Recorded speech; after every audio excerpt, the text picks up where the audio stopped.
اب رہا اس کی تیسری بات کا جواب جو اس نے کہا کہ سارے مسلمان مشرک ہو جاتے ہیں۔ اب دیکھتے ہیں کتب احادیث کے رسول اللہ صلی اللہ علیہ وسلم کے فرمان عالی شان سے کہ یہ شرک کے فتوے لگانے والے کون ہیں جو مسلمانوں پر شرک کے فتوے لگاتے ہیں۔ صحیح ابن حبان جلد 1 صفحہ 108 پر یہ حدیث موجود ہے اور سند اس حدیث کی اتنی عظیم ہے کہ ابن کثیر نے کہا ھذا اسناد جید، اور امام احمد بن حنبل اور یحییٰ بن معین جیسے اس حدیث کو بیان کر رہے ہیں۔ حضرت حذیفہ بن یمان رضی اللہ عنہ جو فتنوں کی احادیث بیان کرنے کے اسپیشلسٹ ہیں، وہ بیان کرتے ہیں کہ رسول اللہ صلی اللہ علیہ وآلہ وسلم نے فرمایا کہ مجھے تم پر ایک ایسے بندے کا خطرہ ہے جو قرآن ہاتھ میں پکڑ کر چادر اوڑھ کر آئے گا مگر ہے اتنا درندہ۔ سرکار فرماتے ہیں وہ آنے والا شخص جس کے ہاتھ میں قرآن ہے، چادر اوڑھی ہوئی ہے، لبادہ اس نے اوڑھا ہوا ہے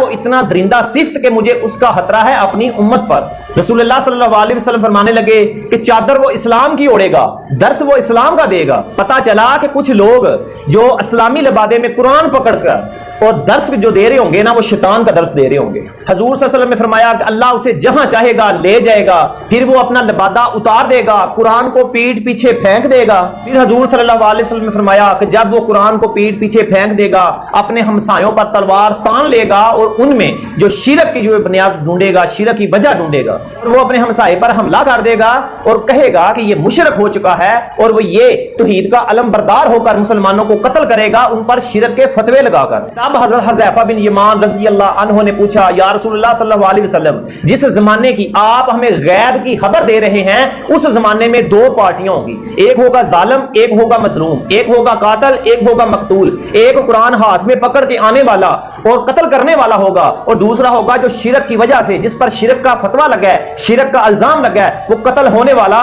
تو سرکار یہاں پارٹیاں ہو جائیں گی دو، تو آپ ہمیں بتا دیں ان میں حق والا کون ہوگا، مجرم کون ہوگا، مکار کون ہوگا، جھوٹا کون ہوگا، مجرم کون ہوگا، کس کا جرم کس کا ظلم ہوگا؟ تو نبی صلی اللہ علیہ وآلہ وسلم نے فرمایا وہی جس کے ہاتھ میں قرآن ہوگا جو شرک کا الزام لگا کر قتل کرنے والا قاتل اصل میں وہ ہی مشرک ہوگا۔ پھر سرکار نے فرمایا کہ چونکہ وہ ہمسایہ اس کا مشرک نہیں تھا تو وہ شرک کا جو اس نے الزام لگایا تھا نا وہ واپسی اس پر پلٹ جائے گا اور مسلمانوں کو مشرک بنانے والا خود مشرک بن جائے گا۔ اور پھر فرمایا اے صحابہ سن لو میری امت میرے بعد شرک نہیں کرے گی۔ رسول اللہ صلی اللہ علیہ وسلم کا فرمان عالی شان ہے کہ میری امت میرے بعد شرک نہیں کرے گی، ہاں دنیا کی محبت میں مبتلا ہو جائے میری امت، مجھے اس بات کا اندیشہ ہے، لیکن میری امت میرے بعد شرک نہیں کرے گی۔ اور یہ بدبخت، یہ ملعون، یہ مرزا، یہ کاذب، یہ جہنمی، یہ جیل میں یہ کہہ رہا ہے کہ مسلمانوں کے گھر میں پیدا ہونا کوئی قسمت کی بات نہیں کیونکہ مسلمان مشرک ہو جاتا ہے، جبکہ رسول اللہ صلی اللہ علیہ وسلم فرما رہے ہیں کہ میری امت میرے بعد شرک نہیں کرے گی۔